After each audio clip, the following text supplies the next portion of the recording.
नमस्कार। जिस गौतम अडानी से जुड़े मामले पर प्रधानमंत्री नरेंद्र मोदी ने आज तक अपना मुंह नहीं खोला, यहां तक कि संसद में जब राहुल गांधी ने उन पर हमला बोला था और अडानी से जुड़े एक एक मुद्दे का जिक्र किया था, तब प्रधानमंत्री ने उसके जवाब में गौतम अडानी शब्द मुंह से निकाला तक नहीं। वो गौतम अडानी समूह एक और बड़े विवाद में फंस गया है। ताजा रिपोर्ट है गार्डियन, द फाइनेंशियल टाइम्स और दो भारतीय पत्रकारों आनंद मंगनले और रवि नायर की रिपोर्ट। इस रिपोर्ट के बारे में गौतम अडानी समूह ने पहले ही बयान जारी कर दिया है और यह कह दिया है कि इस रिपोर्ट में कुछ नया नहीं है।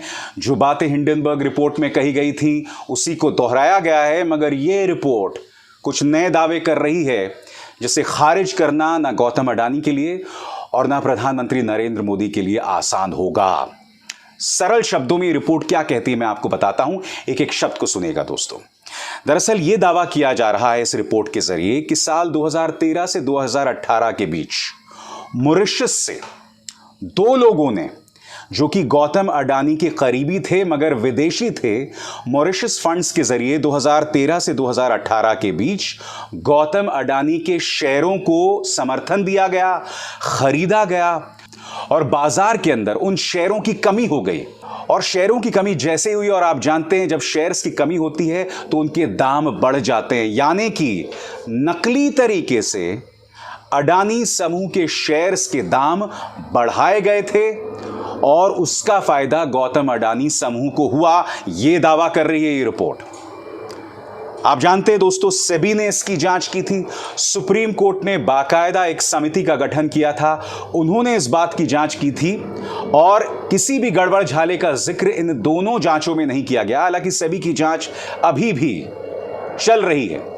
तो कहने का अर्थ यहां पर क्या है, अब आखिरकार उन दो लोगों का नाम सामने आ गया है जिन्होंने 2013 से 2018 के बीच गौतम अडानी के शेयर्स खरीदे गैर वाजिब तरीके से, मॉरिशस के फंड्स से, मॉरिशस से आए पैसे से, और इसका फायदा गौतम अडानी समूह को हुआ। एक एक करके मैं वो रिपोर्ट्स आपके सामने रखना चाहूंगा दोस्तों। पेचीदा मामला है और मैं आपके सामने ये रिपोर्ट पेश करूंगा, जो अंग्रेजी में कहा गया है उसे पेश करूंगा और फिर उसका हिंदी में अनुवाद करने की भी कोशिश करूंगा। सबसे पहले द गार्डियन की रिपोर्ट क्या कहती है, और मैं आपको बता दूं गार्डियन की रिपोर्ट की है हैना एलिस पीटरसन जो कि दिल्ली में है और साइमन गुडली जो कि लंदन में है। रिपोर्ट क्या कहती है आपके स्क्रीन पर, Modi linked Adani family secretly invested in own shares, document suggest. इसका अर्थ क्या हुआ कि मोदी से जुड़े या उनके करीबी अडानी जो हैं उन्होंने अपने ही शेयरों में निवेश किया जो बाजार के नियमों के खिलाफ है, जिसके जरिए उनके शेयर्स की कमी बाजार में हुई और फिर उनके शेयर के दाम बढ़ गए। रिपोर्ट क्या कहती है अंग्रेजी में है, मैं पढ़ के सुनाना चाहता हूं। इस रिपोर्ट में वही बात है जो अभी अभी मैंने आपको हिंदी में अनुवाद करके बताया। A billionaire Indian family with close ties to the country's Prime Minister Narendra Modi secretly invested hundreds of millions of dollars into the Indian stock market, buying its own shares, newly disclosed documents suggest। यानी कि इन्होंने विदेशी जमीन से आए पैसे के जरिए भारतीय स्टॉक बाजार में अपने ही शेयर खरीदे और नए दस्तावेज इस बात की ओर इशारा कर रहे हैं। According to offshore financial records seen by The Guardian, associates of the Adani family may have spent years discreetly acquiring stocks in the Adani Group's own companies during its meteoric rise to become one of its largest and most powerful businessmen। इसमें बताया जा रहा है कि offshore financial record से यह पता चल रहा है, जो कि गार्डियन के पास है, कि किस तरह से अडानी परिवार से जुड़े लोग करीब 5 साल तक अडानी के शेयर खरीद रहे थे और इसी के चलते जो है उन्हें फायदा हुआ। शेयर बाजार की भाषा में कहा जाए यह गलत है। अब आपके सामने दोस्तों मैं बतलाना चाहता हूं, दो भारतीय पत्रकार आनंद मंगनले और रवि नायर, उन्होंने यह रिपोर्ट किया है organize crime and corruption reporting के लिए। उन्होंने भी इस बात का जिक्र किया है और इस रिपोर्ट में उन दो लोगों का नाम सामने आया है जो ये काम कर रहे थे अडानी समूह के लिए। उनकी रिपोर्ट क्या कहती है उसका हिंदी अनुवाद अब आपके सामने। न सेबी और न ही सुप्रीम कोर्ट की उच्च स्तरीय समिति यह साबित कर पाई, जिस बात का शक कई लोगों को था, कि अडानी समूह के शेयर के कुछ विदेशी मालिक उसके बहुमत के मालिकों के कवच थे, उसके फ्रंट्स थे। नए दस्तावेज ये साबित करते हैं कि अडानी समूह के करीबी दो लोग, नासिर अली शाहबान अहली और चांग चुंग लिंग, कई सालों से अडानी के शेयरों के साथ कारोबार कर रहे थे, जिसकी लागत करोड़ों में बताई जा रही थी।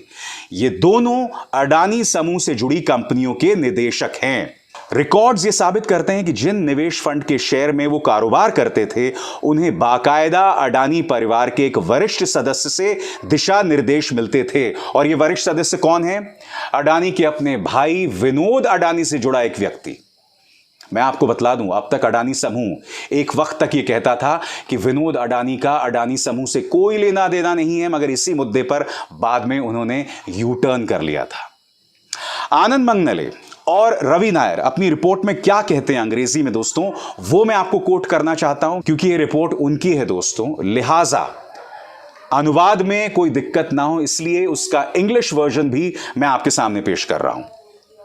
New documents obtained by the Organized Crime and Corruption Reporting Project and shared with the Guardian and Financial Times reveal for the first time the details of an undisclosed and complex offshore operation in Mauritius, seemingly controlled by Adani Associates, that was allegedly used to support the share prices of its group of companies from 2013 to 2018। यही बात मैं आपसे कह रहा था कि इन्होंने 2013 से 2018 के बीच इनके जो शेयर बाजार थे, कि जो शेयर्स थे, उन्हें खरीदा और बाजार में उनकी कमी हुई, और जैसे ही उनकी कमी हुई, शेयर के जो दाम है वो बढ़ गए, और इससे अडानी समूह को करोड़ों ही नहीं अरबों का फायदा हुआ। अडानी समूह ने इसे सिरे से खारिज कर दिया है। उन्होंने क्या कहा है कुछ देर बाद आपके स्क्रीन पर। रिपोर्ट यह भी कहती है कि अब तक ये जो विदेश में पूरा नेटवर्क था, इसके बारे में कोई जानकारी नहीं थी। बकौल आनंद और रवि नायर की रिपोर्ट के, up until now this offshore network had remained impenetrable. The records also appear to provide compelling evidence of the influential role allegedly played by Adani's older brother Vinod in the secretive offshore operations. The Adani Group says Vinod Adani has no role in the day-to-day affairs of the company. यही बात अब से बस कुछ ही देर पहले मैंने आपको बताई थी कि गौतम अडानी के बड़े भाई विनोद अडानी का किरदार इन ऑफशोर कंपनीज, यानी जो विदेशों की जमीन पर ये जो कंपनीज हैं, उनमें जो उनका किरदार है वो बहुत अहम है। और इस किरदार से अब तक अडानी समूह जो है वो इनकार करता रहा है। दोस्तों आप देख सकते हैं, ना सिर्फ गार्डियन बल्कि फाइनेंशियल टाइम्स में भी इसका जिक्र है, आपके स्क्रीन पर देख सकते हैं इसे। तो एक तरह से कहा जा सकता है दोस्तों कि प्रधानमंत्री नरेंद्र मोदी के लिए यह चुनावी मौसम में बहुत बड़े सिरदर्द का सबब है, क्योंकि चीन की तरह ही प्रधानमंत्री नरेंद्र मोदी के मुंह से अडानी शब्द अब तक नहीं निकला है। और याद कीजिए, जब राहुल गांधी ने संसद में उन पर हमला किया था तो यह तस्वीर वायरल हो गई थी, और फिर राहुल गांधी के भाषण को करीब 17 जगह से नोचा गया था दोस्तों, 17 जगह से हटा दिया गया था। मगर यह तस्वीर वायरल हो गई थी जिसमें प्रधानमंत्री को गौतम अडानी के साथ एक प्लेन के अंदर बैठा हुआ दिखाया गया था। बेशक आप उसे संसद की कार्रवाई से हटा दें, मगर इस तस्वीर को आप खारिज नहीं कर सकते। गौतम अडानी समूह ने दोस्तों इस मुद्दे पर अपनी प्रतिक्रिया दी है। उन्होंने रवि नायर और आनंद मंगनले को अपनी प्रतिक्रिया में क्या कहा, आपके स्क्रीन पर। In response to requests for comment for this story, a representative of the Adani Group noted that the Mauritius funds investigated by the reporters had already been named in the Hindenburg report, referring to the short seller that sparked this year's scandal. जैसे मैंने कहा, अडानी ने कहा इसमें कुछ नई बात नहीं है, हिंडनबर्ग रिपोर्ट में यह बात आ चुकी है। मगर जिन दो नामों का जिक्र दोस्तों मैंने आपके सामने किया था, और वो दो नाम कौन से हैं? वो दो नाम हैं, नंबर 1 नासिर अली शाहबान अहली और चांग चुंग लिंग।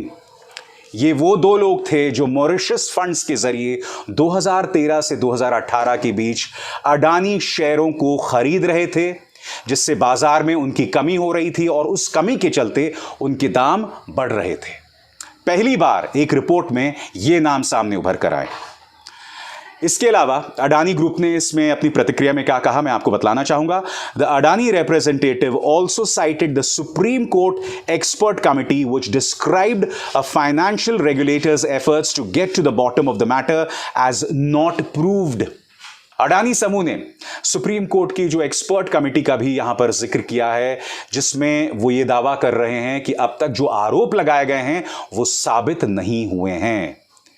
मगर आनंद मंगनले और रवि नायर की रिपोर्ट कई गंभीर सवाल उठाते हैं और इन सवालों का जवाब देना बहुत जरूरी हो जाता है। अंत में अडानी ग्रुप क्या कहता है आपकी स्क्रीन पर, in light of these facts these allegations are not only baseless and unsubstantiated but are rehashed from Hindenburg's allegations, the representative road.